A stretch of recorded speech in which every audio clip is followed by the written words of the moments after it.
Well, it's a bill that has received very little attention but may make free speech a felony and seriously restrict your right to political protest. Just signed into law by the president, H.R. 347 gives federal agents sweeping powers to arrest and bring felony charges against citizens engaged in protests where the Secret Service is present.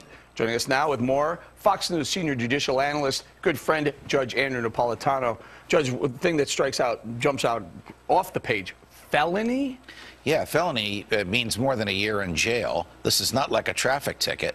For standing and protesting, the type of thing that for 230 years Americans took for granted because it was protected by the First Amendment, Congress shall make no law abridging the freedom of speech, has actually been abridged by legislation the president signed last Thursday, supported overwhelmingly by both parties, with very, very little public debate and very little debate in Congress. Basically allows Secret Service agents to decide where there are no free speech zones, not speech zones, no free speech zones.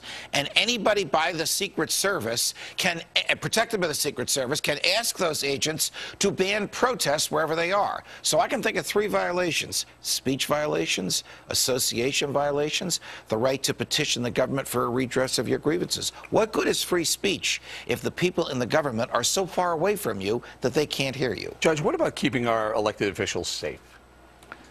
Keeping our elected officials safe is entirely different from insulating them from protest. The fact that the president is going to a hotel up the block should not bar you from standing across the street with a sign or with a bullhorn saying what you think about the president's policies. That is not a threat to him, and it is a part of American history since day one that we have the right to speak freely to, about, and against those in the government. Judge, do you think this is going to be one of those laws that is on the books but not enforced? I think it's one of those laws that's going to be enforced when the government wants it enforced. The problem, Eric, is it puts a lot of unbridled discretion in the hands of Secret Service agents who may very well say, you know what, boss, you've had a rough day. We'll keep everybody away from you. Or, you know what, boss, this crowd likes you, so we're going to let you hear them. That's suppressing speech on the basis of its content, and that has been expressly prohibited by the First Amendment since day one. What dictates the Secret Service is present? In other words, aren't they present all over Washington, D.C.? Well, they are, and that's a great question, because this law also allows the president to give Secret Service protection to whoever he wants. I'll give you a bizarre example. His campaign managers are coming to Washington to confer with him about the campaign. He can give them Secret Service protection. And then the Secret Service can say to the kids in the streets, you can't shout at David Axelrod, because the campaign manager, because the Secret Service is protecting him.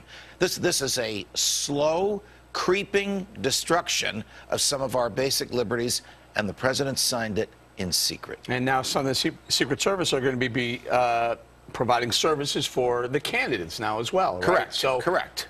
People aren't going to be able to have their opinion about the candidates If now? the Secret Service so declares, you won't be able to shout at them. Judge, got to go. The economy's not bad. Sorry about that.